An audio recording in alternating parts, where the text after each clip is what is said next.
First, let's talk about the anatomy of a good and healthy arm swing. The first thing we want to talk about is the actual presentation of the ball or initiation of the drill.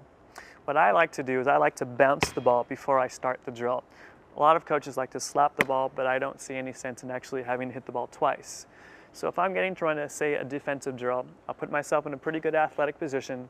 I'll make eye contact with the people that I'm going to hit towards, and I will bounce the ball. Once I bounce the ball, that is a cue for those defenders to start making their movements towards the area that I'm going to strike the ball. After I've bounced the ball, I want to get into a loaded position. I want the elbow back, the thumb by the ear, and the ball in front of me. Some people may choose to have the ball a little bit lower, some people may choose to have the ball higher. It doesn't really matter as long as you get into a loaded position. Any upward dragging or rounding of the arm prior to hitting the ball is going to cause some hesitation between yourself and the player. So if I bounce the ball and I toss it and then I round my arm, it's going to be very difficult for the defender to develop some kind of timing mechanism to know when to attack the ball, say in defense, or when to move in a serve-receive drill. So loaded, I toss the ball, keep my elbow back, my thumb by my ear, and my arm is only used when I need to make contact with the ball. So there's nothing extra going on with my arm. Okay?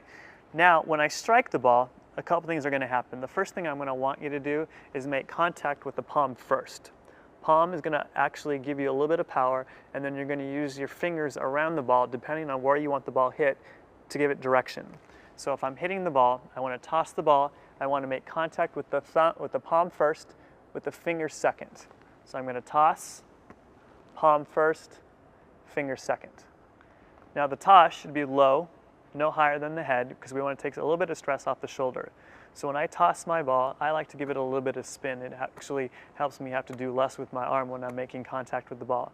So what I usually tell trainers is once I get into the loaded position, I'm either going to make a really small toss with some spin, or I'm just going to raise it to my hitting arm, somewhere between the middle of my head and my hitting shoulder. So I may do something like this, or I may do something like this. But in either case, my arm stays loaded the whole entire time.